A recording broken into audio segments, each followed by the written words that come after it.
Transactional analysis, injunctions, and decisions. According to the book TA Today, transactional analysts Bob and Mary Golding found 12 major recurring themes, or injunctions, upon which negative script formations occur. And each of these injunctions have a corresponding permission that we talked about in the previous issue. Permissions, as you recall, are summed by the phrase, "it is okay to." Injunctions are summed up by, "don't do something." I will be relying heavily from the book TA Today in this issue, which I consider the best book available to the layman on transactional analysis. The first injunction is "don't be" or "don't exist." While it is difficult to fathom that a parent would actually wish this upon a child, the psychological reasons for this kind of message is much more complex. And we need to remember that what the child infers from his parents nonverbal may not always be the message the parent deep down wishes to convey. This is the nature of the child ego state, because it doesn't have a wider range of life experience to always interpret parental stimuli with accuracy. The child develops its life script the best way it knows how at the moment, regardless of how well it may conform to reality. Back to injunctions.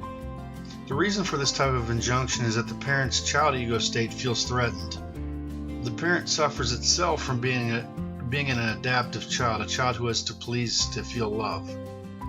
Metaphorically speaking, the parent psychologically has such a lack of positive strokes in his or her own mental bank account that attention to the child is seen as a withdrawal from the parent's bank account. It also could be that the parent has inherited a critical parent ego state from his or her parent. This parent followed the rules of the negative stroke economy from the videos we did on the fuzzy tail and the stroke economy. So this parent then didn't receive the positive strokes he or she needed to form into an emotionally healthy adult, so he or she passes on this inheritance to the child.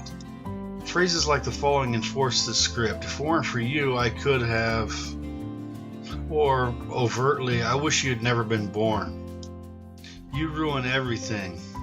But a lot of times it's not overt verbal messages, it's more implicit or not stated but understood. Actually though, this injunction can just as well be served to the child through a lack of positive strokes.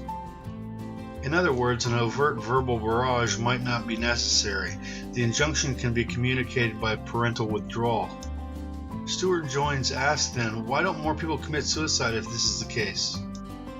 This is because the child's adaptive child develops or infers the permission, "it is okay for me to go on existing so long as you fill in the blank."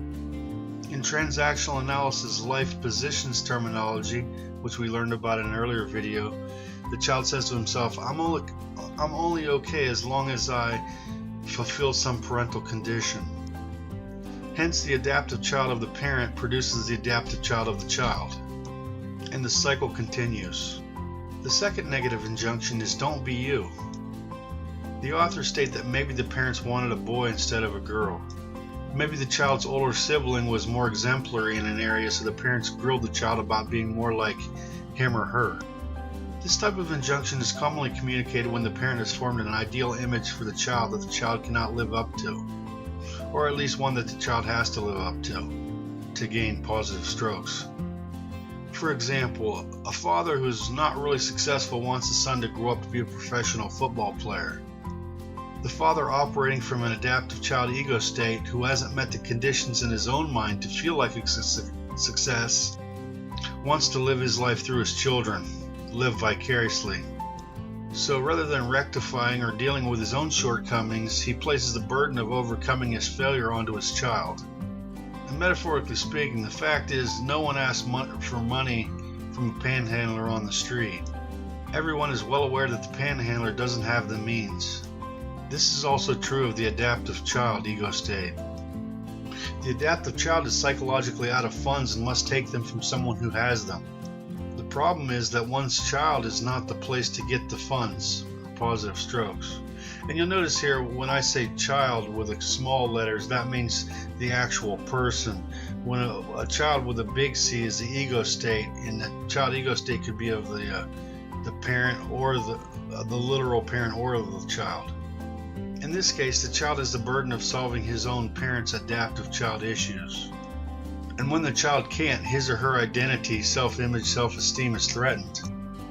The child develops an adaptive child ego state and realizes that he can never be a free child because he only gets positive strokes when he meets the conditions placed upon him by his parents' adaptive child ego state.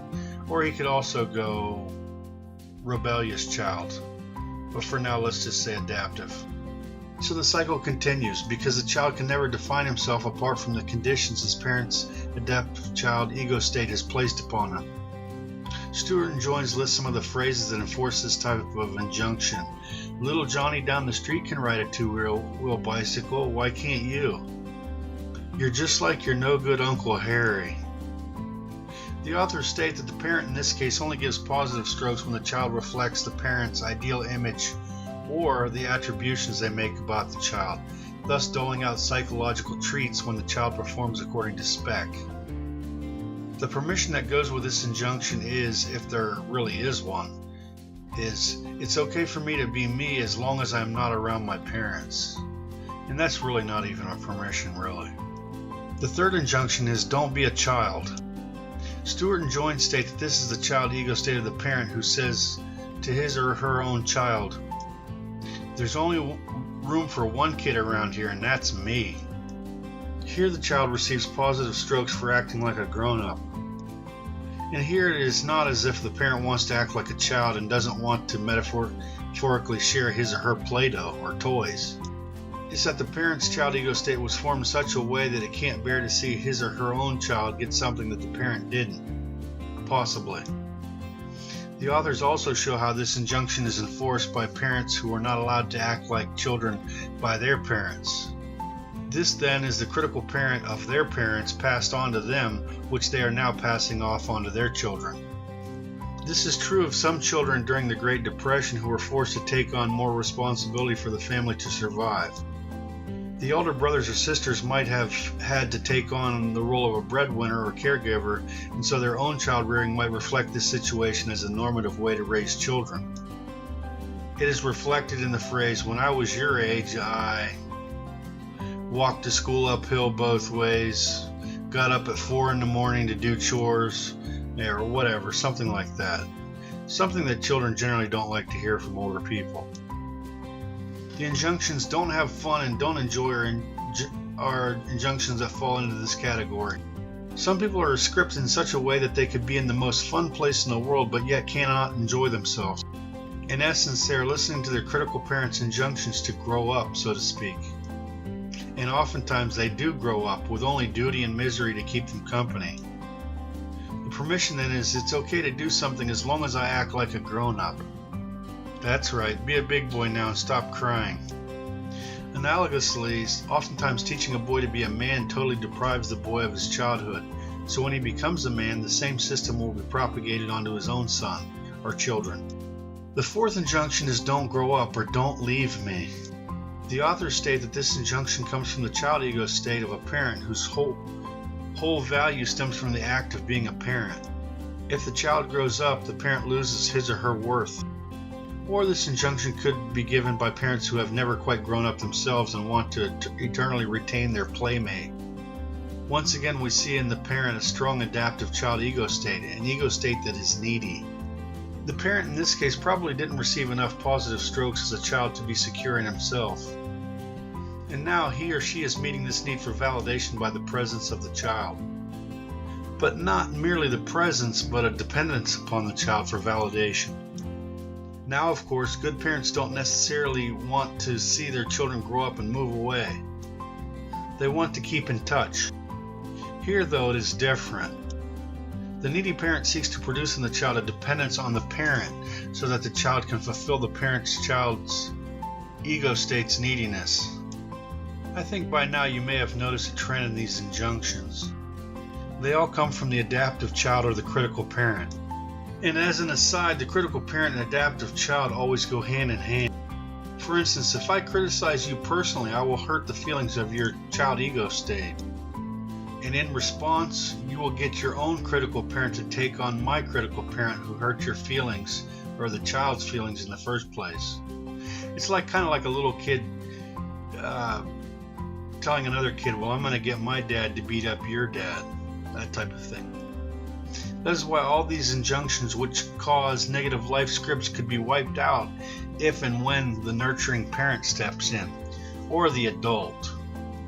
We haven't talked too much about the nurturing parent ego state. This parent metaphorically puts band-aids on wherever it hurts. We'll talk a lot about this parent when we talk about human relations and sales calls. For now, though, it's enough to start recognizing whether we still live by the 4 negative injunctions we listed above. In the next video, we'll cover some more injunctions. We have about 8 more to go.